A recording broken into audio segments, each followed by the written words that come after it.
El 15 de enero de 2023, la policía de la ciudad de Mexicali, ubicada en Baja California, México, recibió una llamada. Quien hablaba era un hombre de 70 años y parecía algo nervioso. Sin embargo, pudo relatar lo que había sucedido. Un exnovio de su pareja entró en su domicilio y le quitó la vida. La patrulla se trasladó hacia la casa marcada con el número 2378, en la avenida Río San Fernando, en la delegación González Ortega de Mexicali. El hombre que los recibió era el mismo que había realizado la llamada, y si bien parecía consternado por el deceso de su pareja, había algo sospechoso en él. Sus pantalones estaban completamente manchados de sangre. Una vez dentro de la casa, la policía observó el cuerpo de la víctima. Se trataba de una joven de tan solo 25 años. Buenas noches, bienvenidos al Criminalista Nocturno.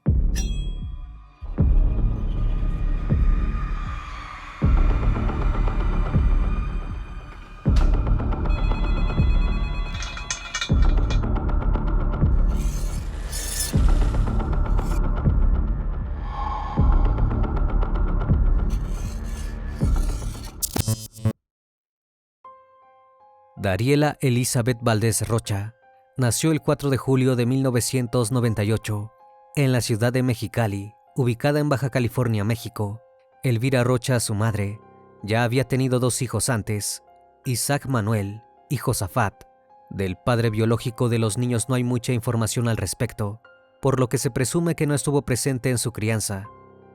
Pocos años después del nacimiento de Dariela, su madre contrajo matrimonio con otro hombre, que se convirtió en su figura paterna, tanto para ella como para sus hermanos. Así, el resto de su infancia transcurrió en aparente normalidad. Si bien los Valdés Rocha llegaban con lo justo a final de mes, Elvira siempre se cercioró de que su trabajo como empleada doméstica cubriera los costos del día a día de sus hijos. Dariela se convirtió en una joven alegre y carismática, muy querida por todos sus allegados. Además, era sumamente responsable, por lo que a la corta edad de 17 años, empezó a trabajar junto a su madre para ahorrar dinero. Quería poder costearse ella sola sus estudios universitarios. Al terminar la preparatoria, Dariela siguió limpiando casas, mientras cursaba la carrera de Derecho en la Universidad de Baja California, y eventualmente pudo hacerse con una cartera de clientes y emprender el negocio por cuenta propia. A pesar de tener muchos compromisos, no descuidaba sus estudios. Obtener una puntuación de 8 o menos en un examen la exasperaba en demasía. En el poco tiempo libre que tenía, iba al gimnasio y se juntaba con sus amigos a pasar el rato. Todo parecía indicar que Dariela se graduaría para convertirse en una gran abogada, pero la aparición de una nueva persona en su vida cambió el rumbo de sus planes. Su nombre era Honorio González García, tenía 70 años, y era oriundo de Michoacán. El hombre provenía de una familia adinerada, cuyos integrantes vivían mayormente en Estados Unidos. Era divorciado y padre de 6 hijas ya adultas en ese entonces. Todas lo describían como un trabajador incansable y un hombre sumamente amoroso. Y cuando Dariela comenzó a trabajar como empleada doméstica en su casa, lo vio de aquella misma forma, por lo que pronto empezaron a relacionarse. Eventualmente ambos notaron que sentían atracción por el otro, y comenzaron una relación amorosa, aunque había un problema. En ese entonces Dariela aún era menor de edad. Esto generó gran controversia, tanto en la familia de la joven como en la de Honorio. Todos pensaban que la diferencia de edad era demasiado grande, pero a ellos dos no les importó y continuaron con su amorío. Durante los primeros meses de relación todo marchó bien, pero pronto Honorio mostró su verdadera cara. Era sumamente celoso y le reprochaba a Dariela cada cosa que hacía. Con el tiempo, la violencia pasó del plano psicológico al físico, al punto en que los vecinos de Honorio fueron testigos de los golpes que la joven sufría. Dariela no quería terminar la relación, por lo que escondía los moretones cada vez que regresaba a su hogar, pero Elvira no tardó en darse cuenta de lo que sucedía e intentó por todos los medios convencer a su hija de que dejara a su novio. Al principio no lo logró, pero eventualmente Dariela se cansó de los maltratos de Honorio y terminó con él. No obstante, el hombre era un gran manipulador y logró convencerla de volver a estar juntos. Esta situación se repitió constantemente durante varios años. y en los periodos que estaban de pareja, Dariela vivía en la casa de Honorio.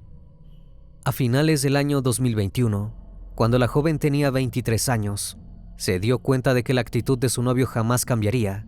Cansada de los maltratos físicos y verbales, decidió cortar todo tipo de relación con Honorio y regresar a la casa de su familia, ubicada en la Granja Cecilia, de la colonia San Felipe. Allí se propuso terminar los estudios y empezar una nueva vida, lejos de la toxicidad de su pareja, pero la tranquilidad no duró mucho. Honorio intentó recuperar nuevamente el amor de Dariela y al no conseguirlo comenzó a acosarla. Como la joven había empezado a trabajar en un gimnasio, se aparecía allí para pedirle que volviera con él. Las insistencias se convirtieron en amenazas y Dariela cada vez se sentía más incómoda con la situación. Incluso le comentó lo que sucedía a sus amigos y familiares para que le ayudaran si Honorio aparecía. Así llegó el 19 de marzo de 2022 por la noche. Dariela salió con sus amigos a tomar algo y en la madrugada, algunos miembros del grupo le ofrecieron escoltarla hacia su casa. No quería que Honorio se cruzara en su camino. Dariela aceptó la oferta y se subió a su automóvil, mientras que sus amigos condujeron otro vehículo justo detrás del suyo. Todo marchaba bien, hasta que ella logró pasar un semáforo cuando aún estaba en verde, mientras que los jóvenes quedaron atrapados cuando este cambió a rojo. Dariela no notó esto y siguió conduciendo hacia su casa. Al llegar allí se encontró en la puerta a Honorio, que estaba en su propio automóvil esperándola. En ese mismo instante, procedió a amenazarla. Le dijo que volviera a subir a su coche y que lo siguiera hasta su vivienda, o de lo contrario lo lamentaría. Dariela accedió a su petición por miedo, pero una vez dentro del auto, llamó a una amiga que estaba al tanto de la situación. Esta chica intentó llamar a la policía para pedirles que rescataran a Dariela, pero la respuesta fue inquietante. Como el coche estaba en constante movimiento, no tenían forma de localizarlo. Una vez que la joven llegó a la casa de Honorio, este comenzó a hacerle una escena de celos y a agredirla físicamente. La golpeó violentamente, la arrojó por las escaleras y le puso un objeto filoso en el cuello. Dariela realmente temía por su vida, por lo que volvió a llamar a sus amigas. Ellas contactaron por segunda vez a la policía, que en aquella ocasión sí fue a su rescate. La idea era llevar a cabo un control de bienestar dentro de la vivienda. Sin embargo, una vez que los agentes llegaron a la casa de Honorio, este les dijo que la situación estaba bajo control y que no había nada de qué preocuparse. La policía se marchó sin pedir más explicaciones y sin intentar hablar con la joven. Acto seguido, Honorio procedió a encerrar a Dariela en su casa. Recién al día siguiente la dejó volver con su familia, quienes no tardaron en notar sus moretones y contusiones. Elvira le indicó a su hija que lo mejor era acudir a la dependencia policial más cercana para realizar una denuncia, pero Dariela prefirió no hacerlo. Pensó que esto solo enojaría más a Honorio y que desembocaría en más violencia.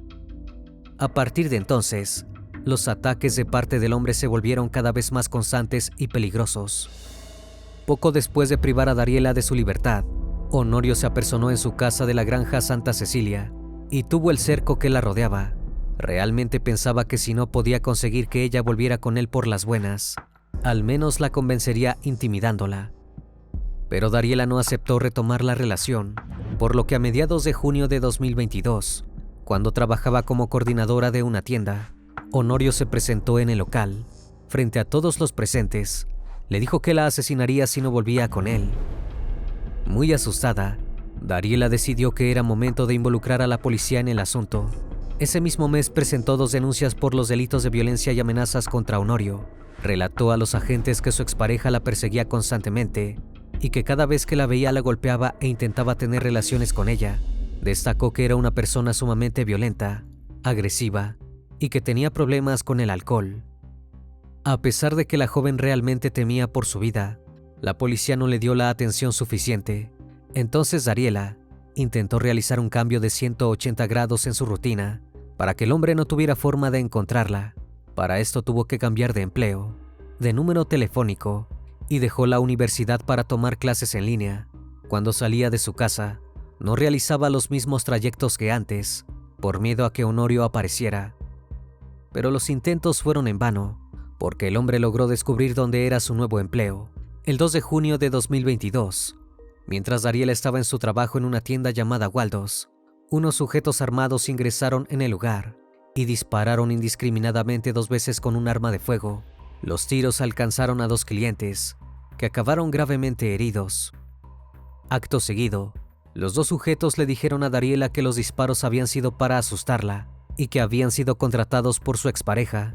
Luego le indicaron que no intentara escapar por la ventana, ya que Honorio estaba observando todo.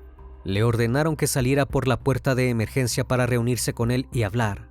Ella se negó, por lo que los atacantes le indicaron que les diera su nuevo celular, pero la joven no lo tenía en esos momentos, por lo que se marcharon con la promesa de regresar pronto.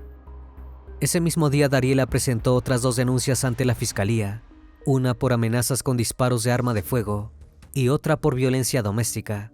Volvió a manifestar a las autoridades que temía por su vida y que el atentado debía ser más que suficiente para que hicieran algo al respecto.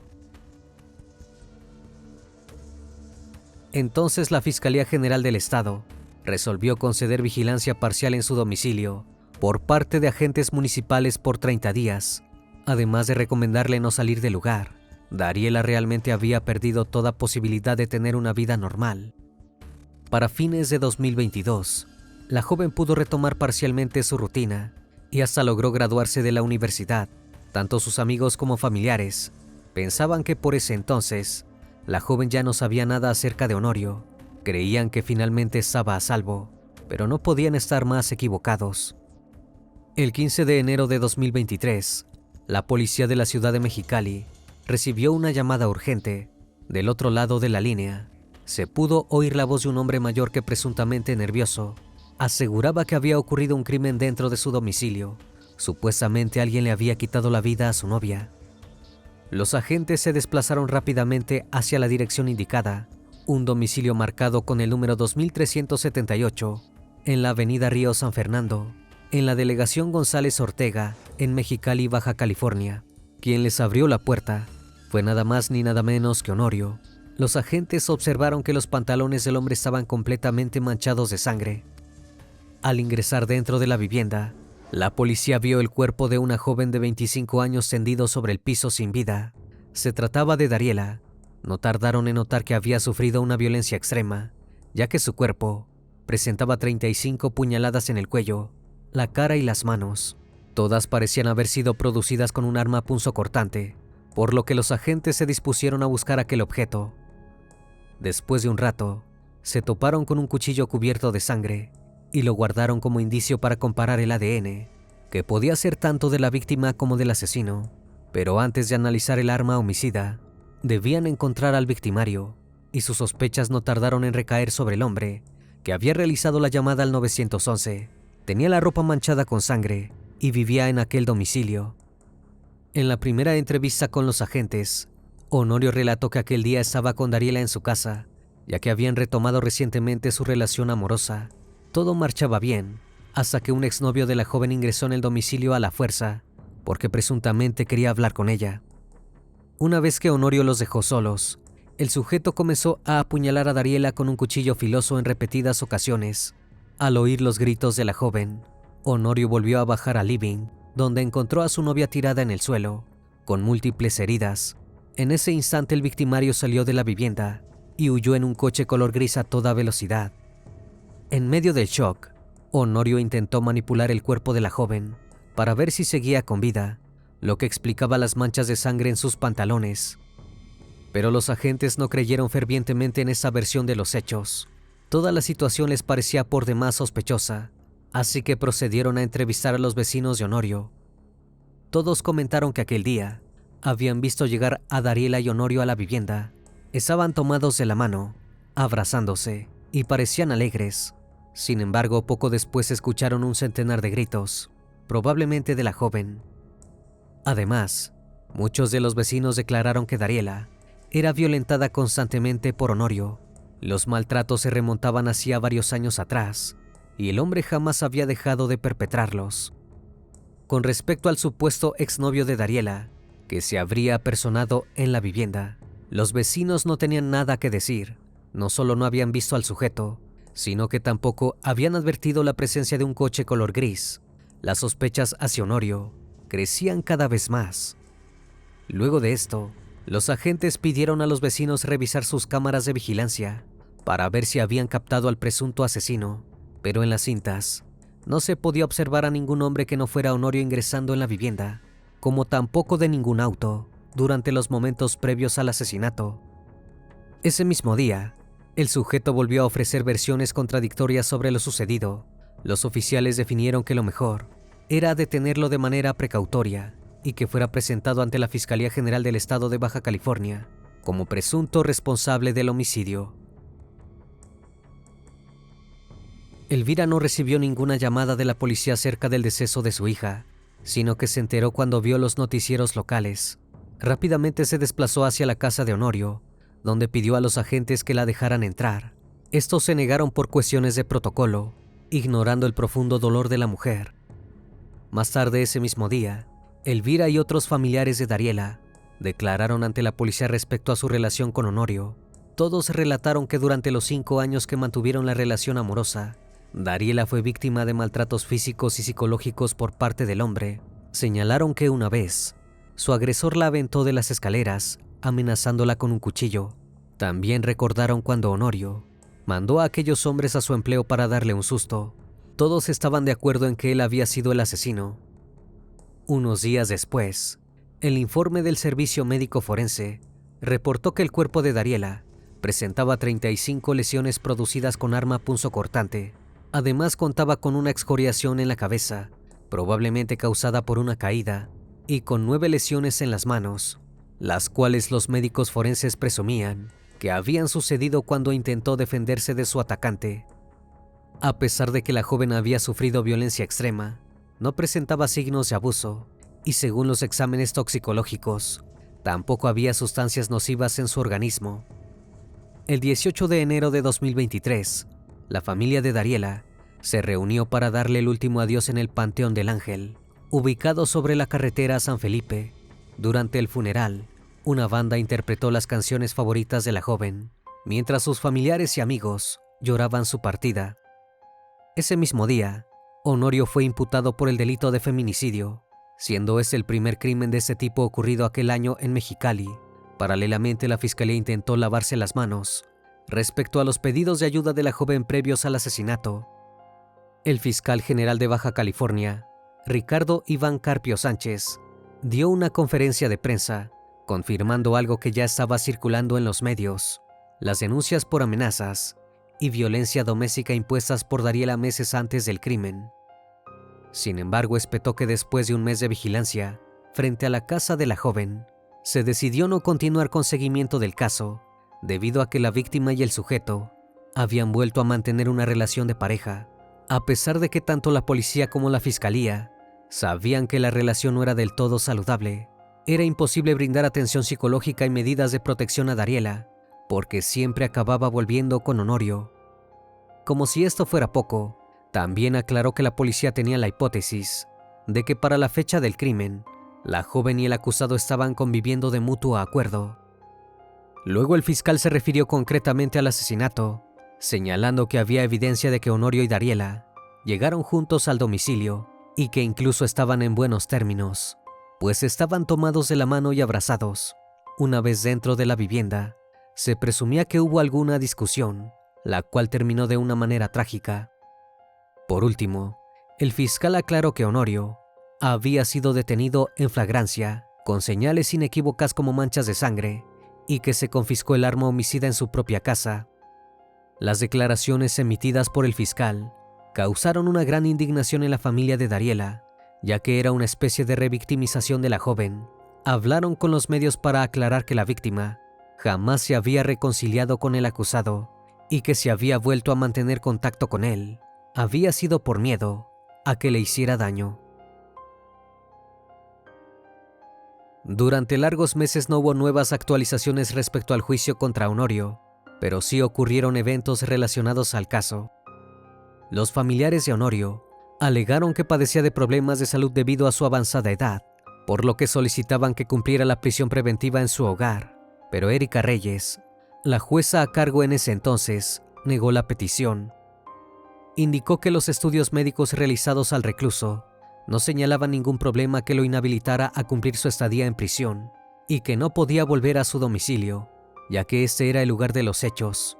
Honorio continuó recluido en el Centro de Reinserción Social mientras esperaba su vinculación a proceso.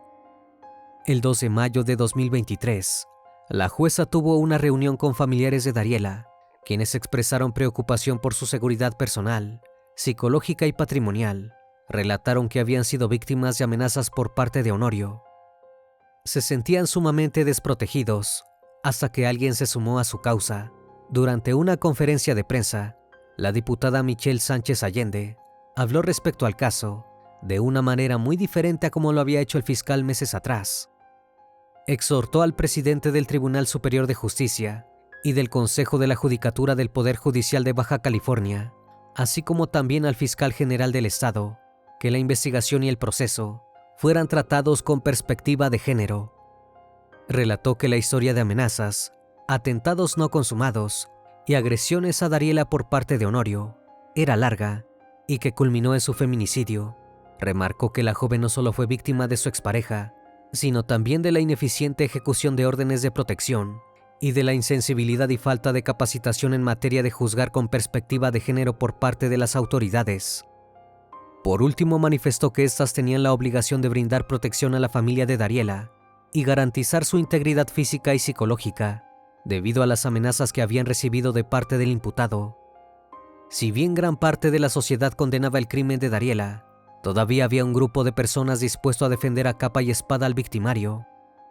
En diciembre de 2023, a casi un año del crimen, familiares e hijas de Honorio convocaron una rueda de prensa para manifestar su apoyo al acusado. En compañía de uno de los abogados defensores, el licenciado Gustavo Antonio Pérez, las hijas del acusado describieron a su padre como un hombre trabajador y amoroso que jamás mostró signos de violencia hacia ellas. Una de las mujeres relató que siempre había cuidado de ella y de sus 6 hermanas, y que con Dariela había actuado de la misma forma. Los familiares de Honorio y la defensa también aprovecharon para referirse a las acusaciones que habían hecho los familiares de Dariela. Desmintieron que se hubieran realizado amenazas en contra de la familia de la víctima y aseguraron que ellos eran los más interesados en que el proceso siguiera su curso.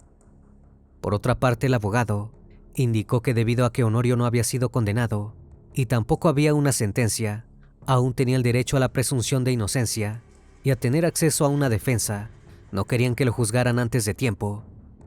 Maritza Pérez, también abogada de Honorio, declaró que se realizaría un dictamen en criminalística, llevado a cabo por peritos que no correspondían a la fiscalía. Indicó que a través de dicho dictamen se podía esclarecer el momento de los hechos y así corroborar la versión del imputado, en donde se abordaba la presencia de una tercera persona en el lugar al momento de los hechos.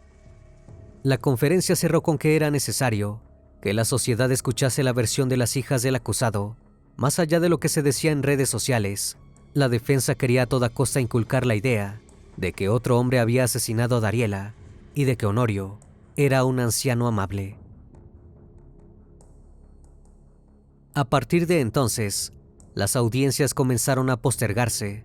En enero de 2024, los abogados del acusado argumentaron que no contaban con el dinero para realizar el peritaje privado en criminalística, por lo que pidieron una nueva fecha.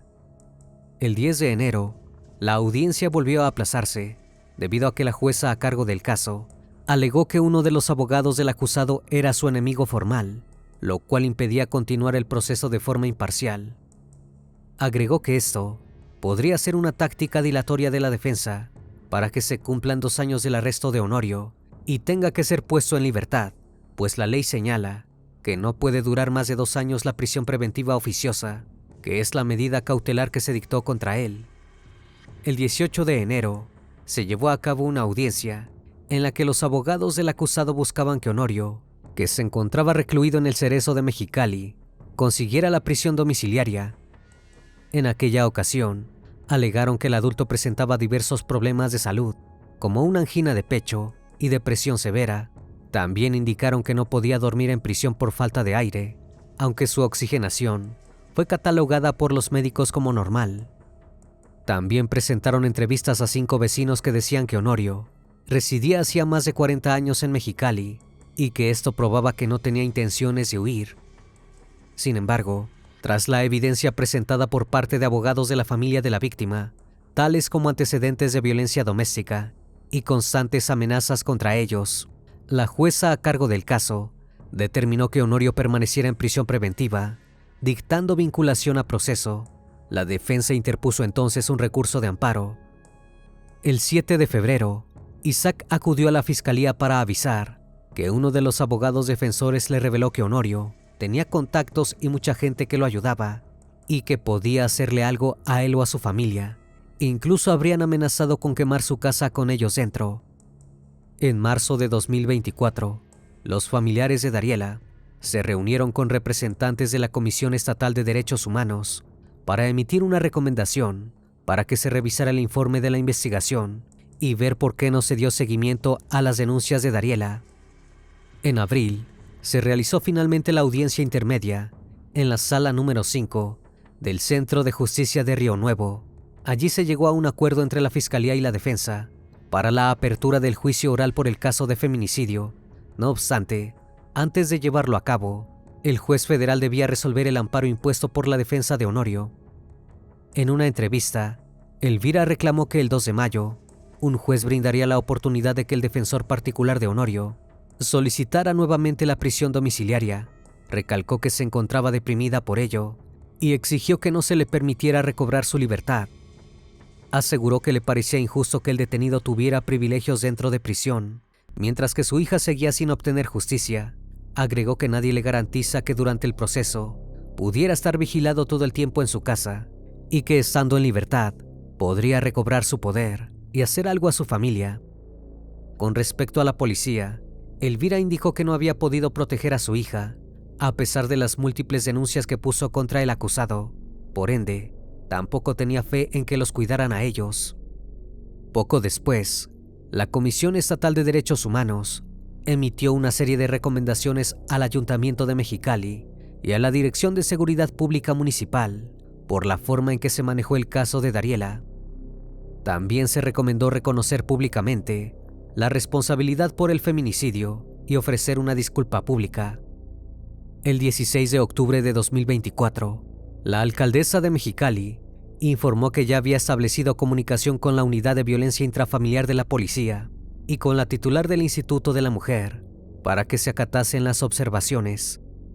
Además, aprovechó la oportunidad para disculparse por no estar a la altura de las necesidades del caso y remarcó que debía ofrecer atención inmediata y adecuada a las mujeres, pero no solo a las que denuncian, sino también a las que no lo hacen por miedo. Isaac, por su parte, declaró a los medios que ha pasado más de un año del feminicidio de su hermana y que con su familia continúan buscando justicia. Gracias por acompañarme en esta nueva transmisión.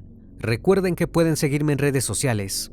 Actualmente me encuentro en Facebook, Twitter, Instagram, TikTok y también en Spotify. Si el caso de hoy te pareció interesante e informativo, te pido me regales un like o un comentario sobre la transmisión de esta noche. Me despido de ustedes, no sin antes agradecerles su compañía, y recuerden, si aún no estás suscrito, te hago la cordial invitación a que lo hagas y formes parte de esta gran comunidad. Esto es El Criminalista Nocturno. Hasta la próxima emisión. Buenas noches.